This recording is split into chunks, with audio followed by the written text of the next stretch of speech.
is NBC Palm Springs. Good evening. Thank you for joining us. I'm Sarah Sanchez. And I'm Gino Lamont. Topping our news this evening, Joe Biden has selected Senator Kamala Harris of California as his running mate. Now, if elected, she would be the nation's first female, Black, and Asian American vice president. Harris tweeted after the announcement that she was honored to join Biden as his party's nominee for vice president. NBC Palm Springs political analyst Hank Plant had this reaction to today's announcement. Smart choice. She's a good politician. She knows how to woo a crowd. She knows how to charm the press. And to be honest, she's a better campaigner than Joe Biden. Very smart choice. Yeah, I hope you can join us tonight at 6 as we'll have a full conversation with our political analyst Hank Plant as we continue to discuss Democratic nominee Joe Biden's pick for vice president, California Senator Kamala Harris. The fight against COVID-19 continues. The state of California is now playing catch up after a technical glitch resulted in hundreds of thousands of lost tests. And here in Riverside County, we're seeing case numbers fluctuate between 2 and 1,500 because of that glitch. And tonight, Russia claims to have the first coronavirus vaccine ready for the public. But is it effective? We'll take a look coming up. Now to a different possible treatment for COVID-19. A new report says the FDA is nearing decision to issue an emergency use authorization for convalescent plasma in the treatment of coronavirus. That's according to the Wall Street Journal. Hospitals and doctors have been using the experimental therapy, but the authorization would make it easier and more widespread. The report says supply is running low in the U.S. The Red Cross has seen hospital demand for convalescent plasma more than double. We are depleting our COVID-19 plasma inventory faster than we can replace it. The Red Cross has seen hospital demand for convalescent plasma more than double, reducing supply by more than 70%. Yeah, and although there is a shortage of convalescent plasma nationwide, the Coachella Valley is having its own issues. In tonight's You Ask, We Investigate report, Daytona Everett speaks with a man who says he's been trying to donate for weeks but can't get a call back. She's in studio now to explain to us exactly what the problem is. Daytona. Gino, it's really interesting because here in the Valley, our hospitals are fully stocked with plasma, according to Livestream. The issue is they have so many people calling in, it's hard to keep up. COVID-19 hit the McElroy family hard, infecting Matt and sending his mom, Janet, to the hospital. They connected me to a doctor that works with the plasma. However, it never happened, and it didn't happen because they didn't have any. This was about 6 weeks ago. Luckily, the two have recovered, but Matt felt the calling to roll up his sleeves. Start looking into, how I can donate that convalescent plasma. Plasma, the liquid portion of blood, is rich in proteins and antibodies, and it's been used to treat other outbreaks, including SARS, MERS, and Ebola. Only problem, Matt couldn't get a call back about donating. I reached out to Eisenhower, I reached out to the Red Cross, I reached out to Livestream, I reached out to the Riverside County Public Health. It seemed like everybody kept directing me somewhere else. We did our own research and landed on Livestream, the only collector of convalescent plasma in the Coachella Valley. Hi, this is Daytona Everett. That call connected us with CEO Dr. Rick Axelrod. We actually have a department of 5 people that are working on this initiative. We're getting thousands of inquiries for this, and being able to handle that is a real challenge. But even with that small team, Livestream has met the hospital's demand. There's no shortage of it at all. We've been meeting 100% of the requests. Still, Matt says progress can be made on the process. There should be a little bit more of a clear direction on how to do that. Qualifying to give plasma is extremely selective. Only 1 in 10 applicants actually get to donate. The best way to get in contact with Livestream is through their website. You can find that on our website, NBCPalmSprings.com. I'm Daytona Everett. All right, thank you, Daytona. Remember, if you have a story you'd like us to look into, email us news@NBCPalmSprings.com. You ask, we'll investigate. Now let's take a look at the latest COVID-19 numbers for Riverside County and the Coachella Valley. We're still seeing the effects of the state technical glitch, but that should be resolved by the end of the week, we're told. 1,393 new cases were reported in the county, 266 of those from the valley. 4 new deaths were reported in the county and none from the valley. Researchers from Duke University found N95 masks are the most effective in stopping the spread of droplets. Scientists looked at several different types of masks after N95 masks. Surgical masks and cotton masks, including homemade ones, are the next most effective. The least effective, it turns out, are those neck gaiters or folded bandanas. Researchers say while neck gaiters are convenient and more comfortable, they simply don't stop the spread at all. Coronavirus coverage brought to you by East Valley COVID-19 testing site, serving residents of eastern Coachella Valley. We're going to send things over to Chief Meteorologist Mike Everett. He's got a look at the conditions out there tonight. Mike. Sarah, a fairly pleasant day out there now, but tracking some changes as we go into the second half of the week are going to make things downright uncomfortable as we go towards the weekend here. First of all, we saw some of these last night. Lots of viewer photos coming in. High cloud cover during the sunset. It's been a while since we've seen any meaningful cloud cover across the Coachella Valley. Monsoon season has been a no-go so far, but that is about to change. We got a couple big things going on. This is Hurricane Elita. It is expected to move out into the Pacific. Weekend, it's not going to be a concern for anybody, but some of that high-level moisture and even some mid-level moisture will start to train over top of Southern California starting Wednesday into Thursday. It's going to do a couple things. It will introduce more high cloud cover. We're going to get some spectacular sunsets, but it's also going to bring that muggy feel that we normally feel in August and have not been seeing so far this summer. It even brings the possibility of some showers along with it. Behind that, a very strong ridge of high pressure is going to build in behind it, and that's going to heat us up as we go into the weekend. We've got another excessive heat watch to tell you about. It's a couple days away. It's not an issue right now. In fact, as we take a look outside right now, currently 110 at Palm Springs International. It's about 3 degrees above average. Light, pleasant breeze coming in about 7 to 10 miles an hour at the airport, and humidity sitting at 13%. It's certainly more humid than it was yesterday, but still not bad. Taking a look at radar, we are tracking some showers off towards our north and east, and as I push the magic button, boom, we have a lot of color on here. This is going to be Friday, Saturday, and Sunday for virtually all of Southern California below 5,000 feet, and the immediate coastline is the only exception there, but it's going to be hot along the coast as well. Coachella Valley obviously involved in that. I'll give you some more details coming up in your full forecast. Next 3 days brought to you by Comfort Air. Show us at 113 on Wednesday, 114 on Thursday, and trending upward on Friday. And with more moisture in the atmosphere, it's going to make it so those overnights are not cooling at all. Overnight low Friday, close to 90 degrees. We're going to take a closer look at that weekend and Elita, and we've got some meteors to talk about as well. Thank you, Mike. The Apple fire now more than 50% contained. It burned 33,234 acres. Crews have been able to slow the rate of progress. More than 1,000 firefighters have been sent home in the past couple of days, and 24-hour shifts are expected to stop tomorrow. All evacuation warnings have been lifted for both Riverside and San Bernardino counties. Full containment on this fire is expected on Monday. On the national stage, we've all heard calls for law enforcement to do more to de-escalate situations. The Palm Springs Police Department says they've been doing this training for years. But what exactly is the training and how does it work? Our Katie Alvarado got an exclusive inside look at the training. Victory is the most efficient and effective way to handle something, and glory is ego-based and self-serving. Early Tuesday morning, 24 law enforcement officers from several departments went to class at the Palm Springs Police Department's training center. They're learning de-escalation. De-escalation, the way we look at it, is it's an outcome and it's a goal. Communication strategies for conflict is being taught by Glenn Haas, who has more than 3 decades of experience in law enforcement. This class is anything but old school. The older way of thinking was have this stern, by the book, just the facts.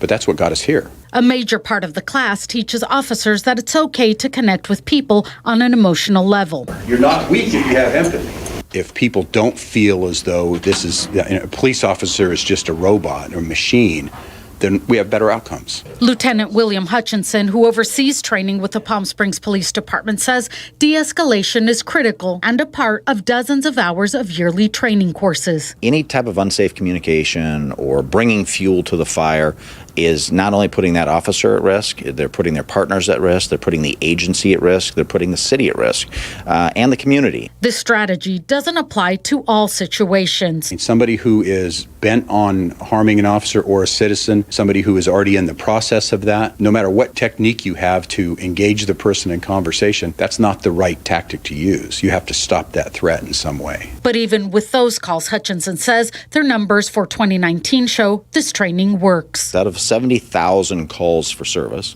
at this police department, less than 1% result in any type of physical confrontation. He says continuous training is key to good policing and better officers. The police department's committed to excellence. It's committed to building trust within the communities. It's committed to always doing better. Kitty Alvarado, NBC Palm Springs. Well, there's growing concern that changes to the Postal Service will create problems for mail-in voting come November. President Trump appointed longtime supporter and donor Louis DeJoy to head the Postal Service. He's the first Postmaster General in more than 20 years with no actual postal experience. DeJoy has implemented what he's calling cost-saving measures by eliminating overtime and ending extra trips by mail carriers. But union reps say these moves are causing nationwide delays in mail delivery.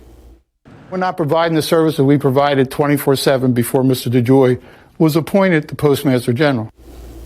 The new changes have Democrats worried that delayed mail could slow mail-in ballots, crucial in an election year overshadowed by a pandemic. Major mail delays have also been reported in Minneapolis, North Carolina, Baltimore, and Philadelphia. But the mail slowdown is worrisome for other reasons. Many small businesses rely on the Postal Service for shipping, and some groups like the VA get their medication in the mail. Olivia Sandusky joins us now with more. Olivia. Sarah, shipping right now is the lifeblood for so many businesses, whether they've moved completely online or not due to some restrictions. I did speak to some stores here in El Paseo who tell me they may be turning to seek some other alternatives to make sure their packages arrive on time.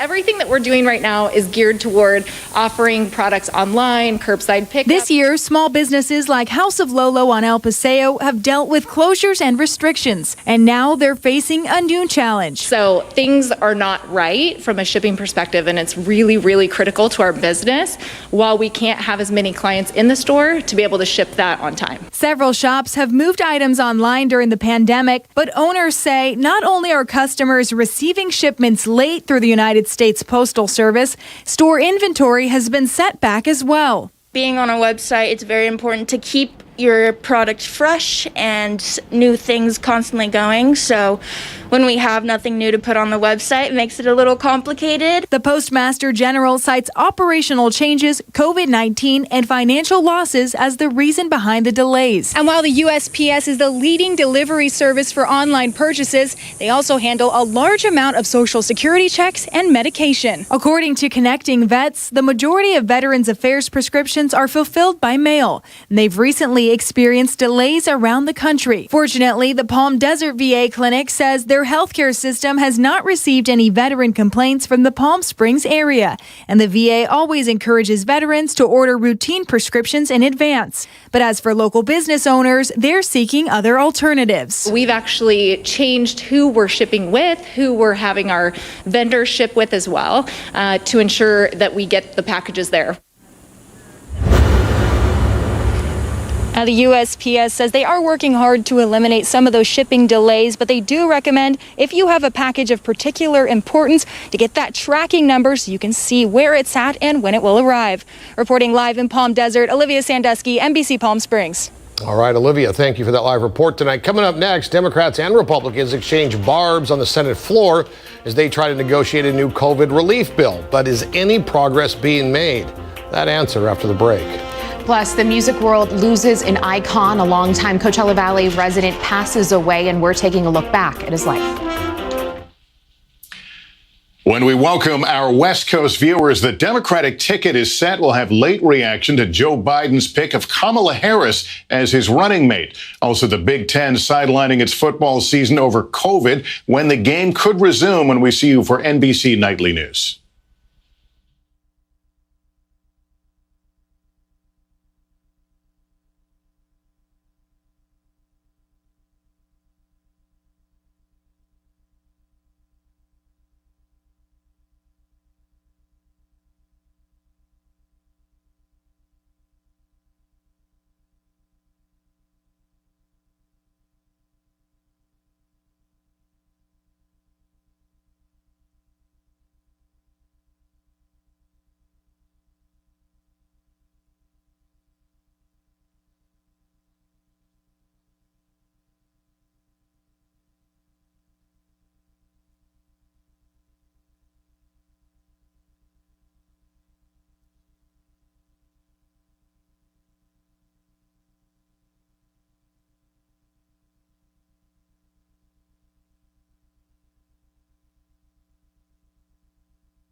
Congressman Raul Ruiz holds a virtual town hall with the Greater Coachella Valley Chamber of Commerce. He talked about ways small businesses can get the funding they need during the pandemic. He also said he hopes provisions from the HEROES Act are incorporated into the Senate's next bill to help at the state and local level. It's also important to discuss what next steps we need to do. The provisions that are there in the HEROES Act, which the House passed, and that I'm advocating for, and that we're hoping will be included in this next negotiated coronavirus relief package. The Senate is back in session, working again to hash out a COVID relief bill. But after failing to come to an agreement last week, Republicans and Democrats are now blaming each other for the stalemate. Senate leaders went head-to-head in their opening statements today. Republicans wanted to reach an agreement everywhere we could and then continue to fight over the contested questions later. Democrats offered to come down by $1 trillion. We asked our counterparts, Secretary Mnuchin, Mr. Meadows, to come up by $1 trillion, meet us in the middle. They said no.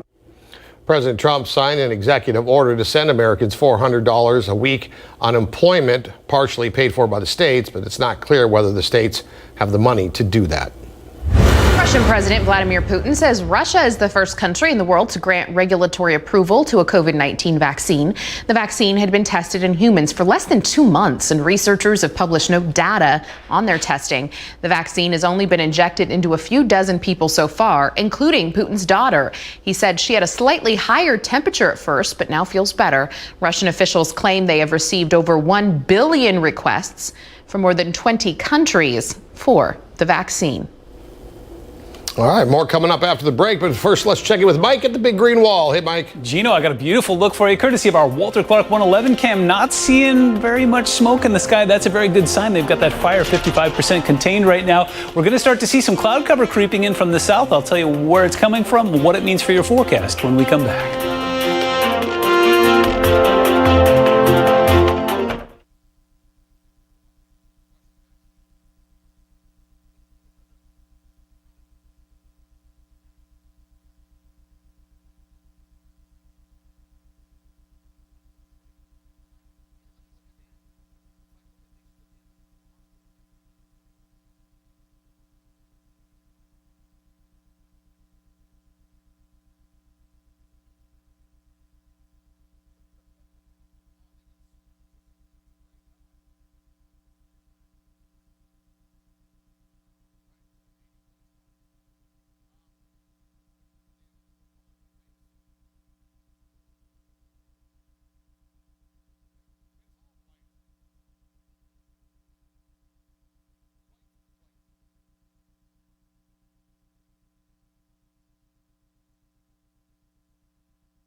Welcome back. Another gorgeous live look courtesy of our Agua Caliente casino camera. This is some beautiful blue sky, and as we were observing earlier, less smoke across the San Bernardinos and the San Gorgonio wilderness. That is a very good sign.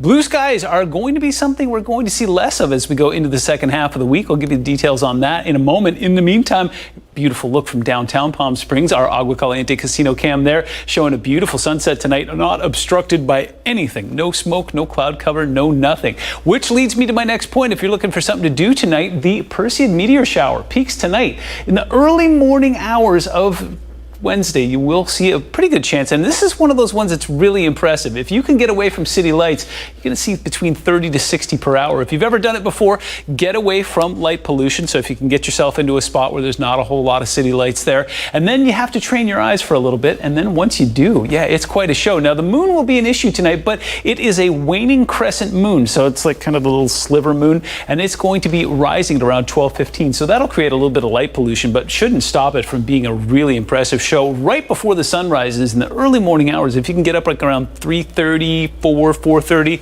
prime time for that. Really, really something to see. Take a look at the big picture right now. This is Hurricane Idilita. It's off the Baja right now. It is expected to continue off towards the north and west, but another 12 to 16 hours of warm, favorable conditions before it gets into some colder water and encounters some wind shear. This thing is expected to be ripped apart and not be an issue, especially for Hawaii like the last system was. What it will do, though, is train some upper level clouds over top of Southern California and finally bring that monsoonal flow that we have not been seeing so far this summer, especially off towards our east here. So what it means for us is we'll see some high level cloud cover moving in Wednesday into Thursday. In Arizona, they're going to see some scattered thunderstorms and some upper level moisture that will go right over top of Phoenix and possibly as far north as Flagstaff. And we'll see some light showers offshore as well from San Diego all the way out towards Catalina Island and possibly out towards the Channel Islands as well. Meantime, temperatures will warm slightly here, and this is what we're looking at as far as those clouds go. It looks like, again, Wednesday evening into Thursday, we'll see those mid and upper level clouds.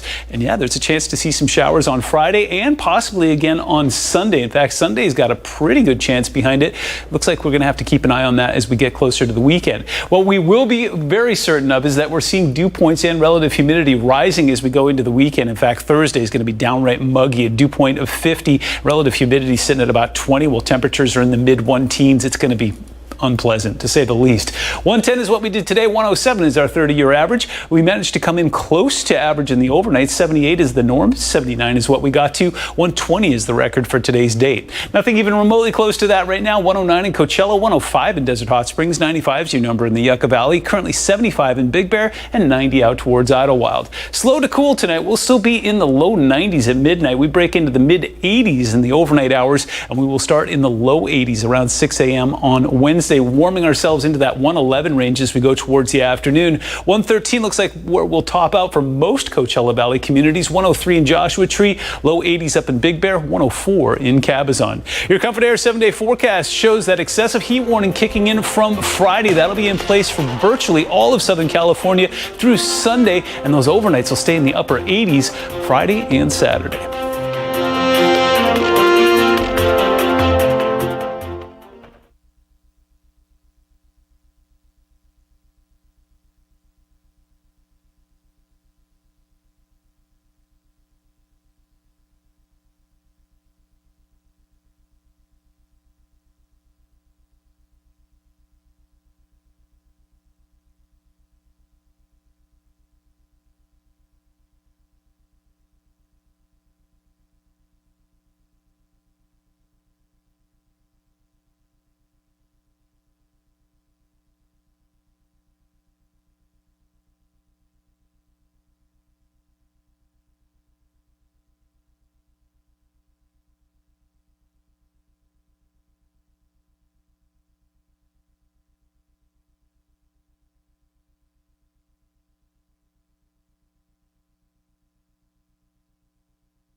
Today, the music world lost an icon. Trini Lopez passed away at the age of 83 after battling COVID-19.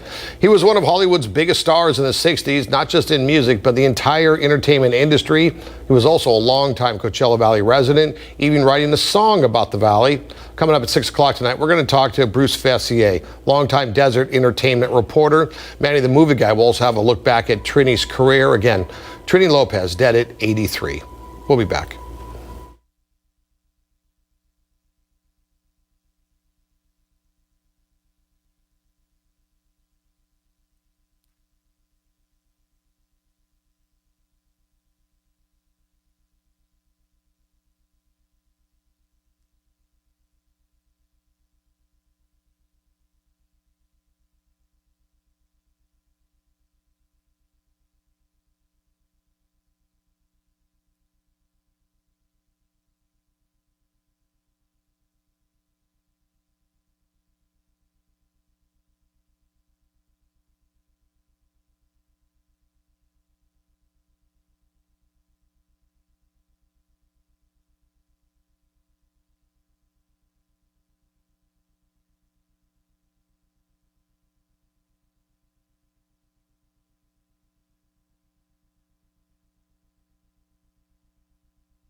Thank you so much for joining us. We'll see you back here at 6 after NBC Nightly News.